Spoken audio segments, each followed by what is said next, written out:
Karachi water and sewerage corporation ने बहरिया town में छापामार कार्रवाई करते हुए गैर कानूनी सब सॉइल कनेक्शंस काट दिए हैं। वाटर कॉरपोरेशन के मुताबिक Bahria town Karachi water and sewerage corporation का 14 अरब 78 करोड़ रुपए से जायद का नादहिंदा है।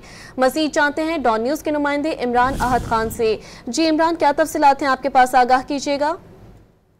देखिए, बिल्कुल कराची वाटर सेवरेज कॉर्पोरेशन ने सबसे बड़े नामजदा बहरिया टाउन के खिलाफ जो है वो बड़ी कार्रवाई की है। बहरिया टाउन में पहली बार वाटर कॉर्पोरेशन ने छापा मारा है। छापे में कराची बहरिया टाउन में गैर कानूनी सब सॉइल के जो कनेक्शन है उनके खिलाफ ये छापा मारा गया है, जबकि वाटर कॉर्पोरेशन ने बहरिया टाउन में गैर कानूनी सब सॉइल के खिलाफ कार्रवाई में वाटर कॉर्पोरेशन की टीम के साथ साथ सिक्योरिटी इदारे भी जो है वो मौजूद थे। जबकि कार्रवाई के दौरान वाटर कॉर्पोरेशन के अमले ने मुताबिक सब सॉइल कनेक्शन जो है वो काट दिए हैं। सब सॉइल कनेक्शन में लगी मोटर और दीगर आलात भी कब्जे में ले लिए हैं। Bahria town Karachi water and sewerage corporation का 14 अरब 78 करोड़ रुपए से जायद जो है वो रकम अदा करनी है वाटर कॉर्पोरेशन को बहरिया टाउन की जानिब से।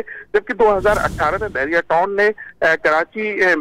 ने 59 जो बोर है उसकी जो है वो निशानदेही की थी कि यहाँ पर जो है वो सब सॉइल जो पानी है उसके 59 बोर हैं। उसके हवाले से जो बहरिया टाउन रोजाना 1.77 मिलियन गैलन पानी जो है वो निकालता है। इस हवाले से जो है वो कार्रवाई की है। बहरिया टाउन में पहली दफा वाटर कॉर्पोरेशन की जानिब से ये कार्रवाई की गई है और तमाम सब सॉइल की जो मोटर्स लगाई गई थी जहां से वाटर कॉर्पोरेशन के मुताबिक गैर कानूनी जो है वो पानी लिया जा रहा था, उन तमाम मोटर्स को जब्त कर लिया है। वाटर कॉर्पोरेशन ने अंदिया भी दिया है बहरिया इंतजामिया को कि फौरी तौर पे जो है वो 14 अरब रुपए जो है वो वाटर कॉर्पोरेशन को फौरी तौर पे बहरिया टाउन अदा करे। अगर नहीं किया तो उसके बाद भी मुताबिक जो सब सॉइल के कनेक्शन है वो जो है वो मुनक़दा कर दिए जाएंगे। जी बिल्कुल, कराची में बहरिया टाउन में वाटर कॉर्पोरेशन की जानिब से ये पहली बार कार्रवाई की गई है जिसमें सब सॉइल कनेक्शंस को काट दिया गया है। तफसीलात से आपने हमें आगाह किया इमरान, शुक्रिया।